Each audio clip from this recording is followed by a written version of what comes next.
विनय देव बंदी जी बैठे हैं हमारे, जो अंतर्राष्ट्रीय गीतकार हैं, उनको खास तौर से संबोधित कर रहा हूँ। एक बार कश करके खड़े हो जाएं और पूज्य गुरु महाराज की इस गीतिका को सुनेंगे।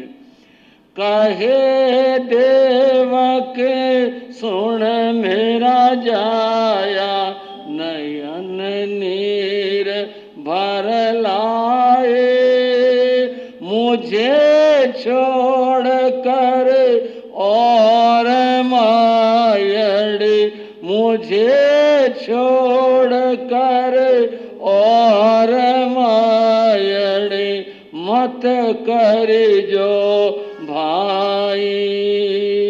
कहे देव के सुन मेरा जाया।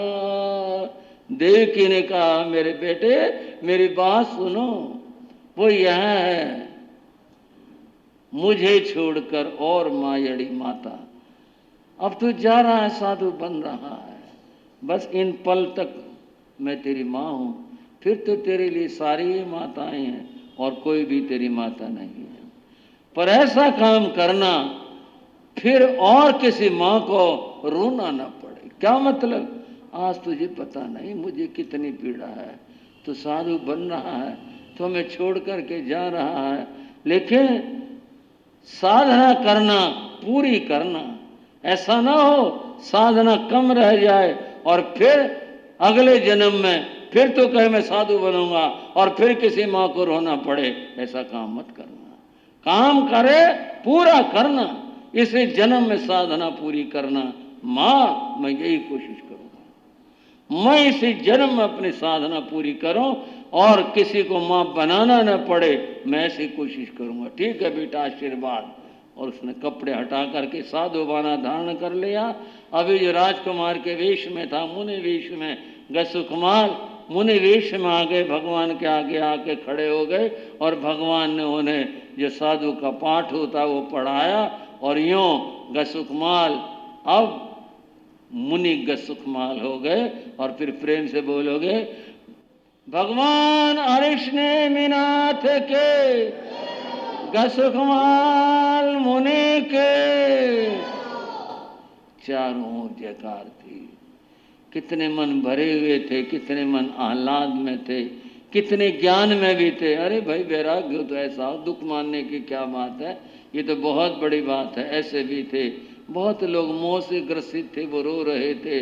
जो थे अब कार्य हो गया, सबके सब वापस लौट चले, सब महलों को चले गए।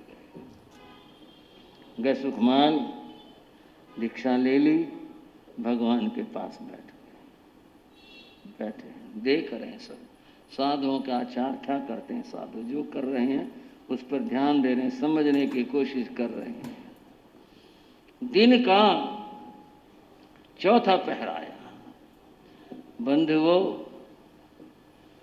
उन्होंने भगवान की वंदना की और वंदना करके कहा, भगवान मुझे आप ऐसा रास्ता बताओ, इसी जन्म के अंदर मेरा कल्याण हो जाए, मुझे मोक्ष में मिल जाए। गसुकुमार मुनि, ऐसा रास्ता तो है लेकिन बहुत कठिन है।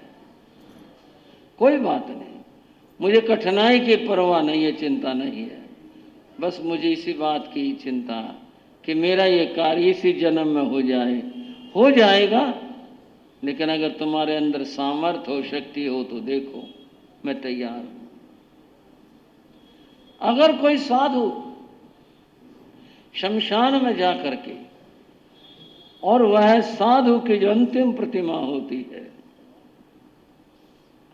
वह प्रतिमा धारण कर ले, 12वीं भिक्षु प्रेम 12 सिंह भिक्षु पड़िमाही, 12वीं भिक्षु प्रतिमा धारण करके उसमें 3 तरह के उपसर्ग आते हैं। उपसर्ग माने कष्ट।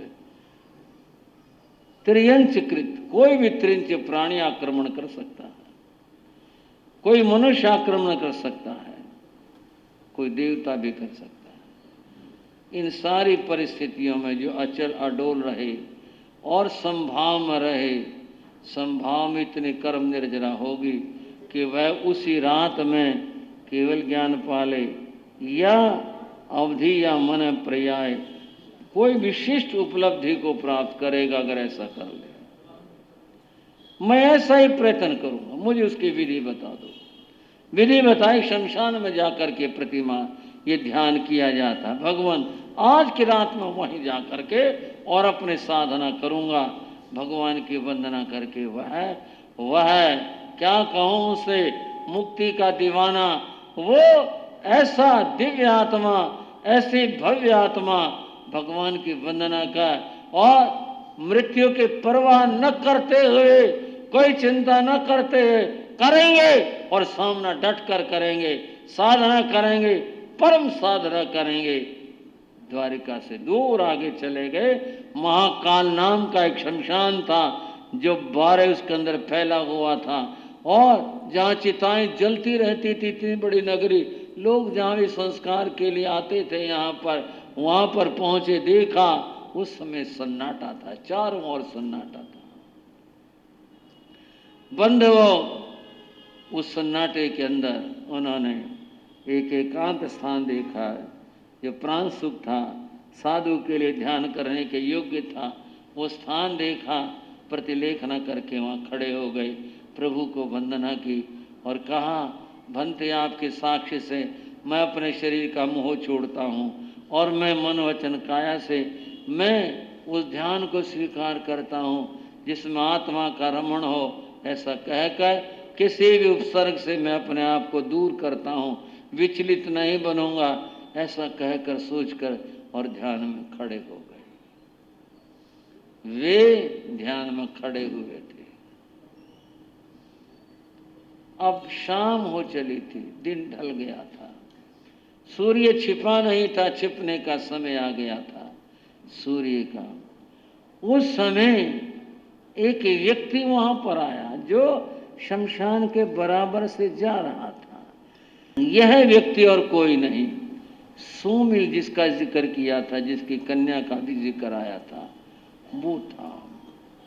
उसने झांक कर देखा ऐसे करके, शमशान में कौन खड़ा है।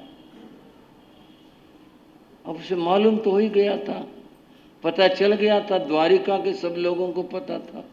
देखो रे, ये तो गसुकमाल है, ये वही है जिसके लिए मेरी कन्या को चुना गया था। अरे इसने ऐसा काम किया, मेरी कन्या का भविष्य इसने अंधकारमय बना दिया, ये मेरा शत्रु है, ये दुष्ट है, इसने ऐसा किया, मुझे इसका बदला लेना चाहिए, मुझे इसको दंड देना चाहिए। ऐसा सोचकर उसके मन में द्वेष का भाव जागृत हुआ और बंधुओं, वो द्वेष के भाव में आकर के वो शमशान में अंदर आ गया। इधर उधर देखा, मैं क्या इसे मारूं, क्या इसे दंड दूं, इस तरह का दुष्चिंतन करने लगा। दुष्चिंतन करते करते व्यक्ति कितना क्रूर हो जाता है और कितना नीचे गिर जाता है, इसकी कोई सीमा नहीं। उसके मन में क्या आया, मैं इसे जला करके मारूं। जीवित को, उस अवस्था में उस मुनि को जो सारे भावों से उपरत हैं संसार की, और जिन्होंने पीठ कर लिया के मूंदे हैं, मैं कैसे जला कर मारूं, मैं ज्यादा ज्यादा इसको कष्ट दूं, ऐसा वह सोचता है। और उसने देखा वहां तालाब एक छोटा सा था और उसने देखा चिता जल रही थी। क्या दुर्भावना मन के अंदर आई उसके। उसने एक टूटे हुए घड़े का ठीकरा उठाया और पहले उसने उस तालाब में से गारा निकाली, गीली मिट्टी थोड़ी सख्त थी जो, वो निकाली किनारे से और ला करके उसने गसुकमाल मुनि के सर के चारों ओर इस तरह से उसको लगा दिया जैसे पाल बांध देते हैं, इस तरह से बना दिया।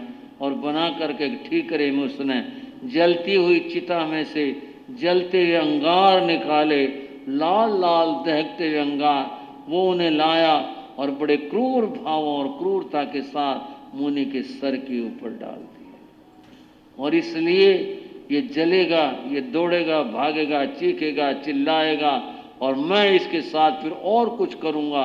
क्या करूंगा, तो उसकी अपनी दुर्भावनाएं थी।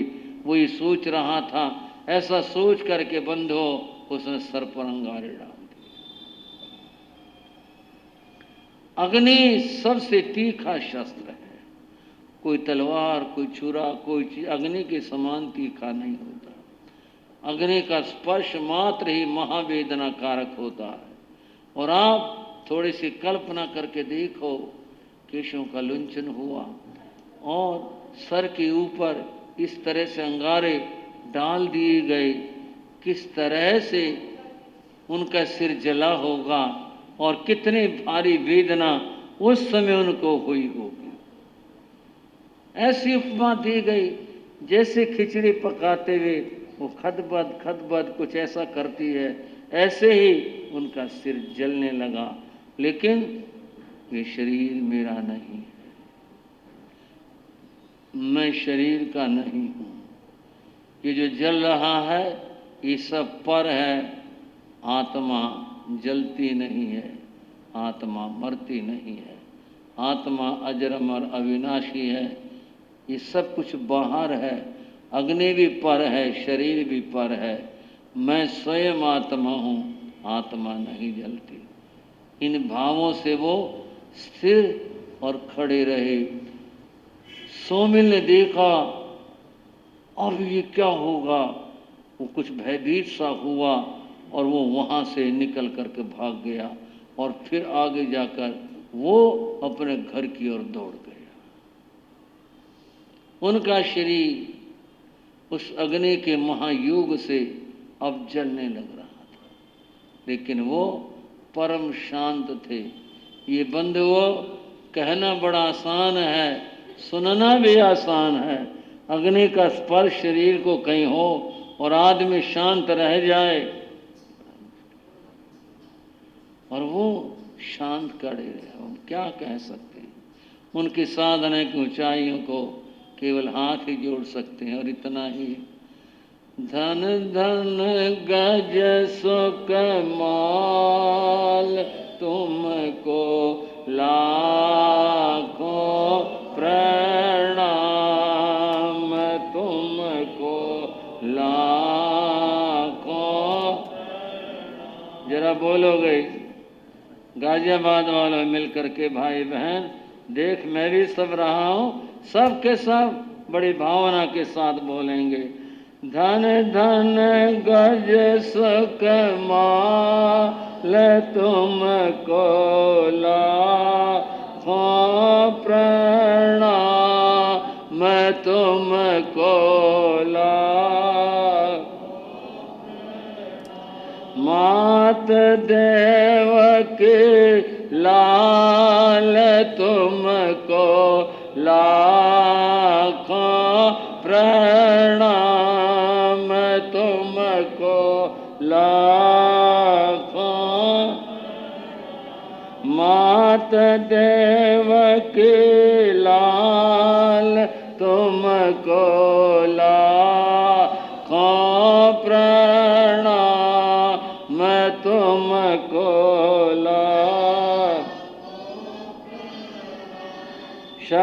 शमशानों में ध्यान लगाया, शमशानों में सो मिल क्रोध भावल आया, सो मिल क्रोध भाव बांधे सिर पर पाल, तुमको लाखों प्रणाम, तुमको लाकर धधकते वे अंगारे, लाकर धधकते उसने सिर पर धर तुम्हारे, उसने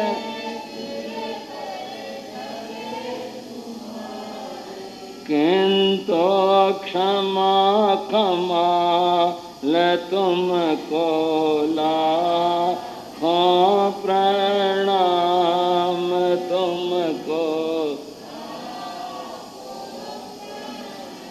अन धन गज सुख माल तुमको लाखों प्रणाम मैं तुमको मात देवकी लाल तुमको लाखों प्रणाम मैं तुमको प्रणाम करते हैं, कोटि कोटि प्रणाम करते हैं, उस महान आत्मा को प्रणाम करते हैं। ऊपर सर पर बंध वो आग रखी हुई है, जल रहा है सिर, और वो शांत भाव से खड़े हुए। शरीर के सहन करने की भी एक सीमा है। आखिरकार शरीर जवाब दे गया, लेकिन इससे पूर्व उन्होंने जो आत्मरमण किया, आत्म ध्यान किया, आत्म चिंतन किया और जो समभाव रखा, क्षमा भाव रखा, ये परम अहिंसा की साधना थी। इसका परिणाम ये हुआ कि उन्होंने अपने समस्त कर्मों का क्षय कर डाला। पूर्व जन्म के बांधे हुए कुछ कर्म थे, उनका क्षय कर डाला। वो क्या थे उसकी चर्चा तो फिर करेंगे। उन कर्मों का क्षय कर डाला और फिर यूँ उस रूप और उस अवस्था में उन्होंने केवल ज्ञान और केवल दर्शन प्राप्त कर लिया। जैसे ही वो परम ब्रह्म ज्ञान, केवल ज्ञान प्राप्त हुआ, बंधुओं उनकी आत्मा इस नश्वर देह को छोड़कर मुक्ति मोक्ष में चली जाती है। शरीर धड़ाम से नीचे जमीन पर गिर पड़ता है। अब शरीर का कोई अर्थ नहीं। उनकी आत्मा जिस उद्देश्य के लिए आए थे उस उद्देश्य को प्राप्त कर लेती है, मुक्ति मोक्ष में चली जाती है।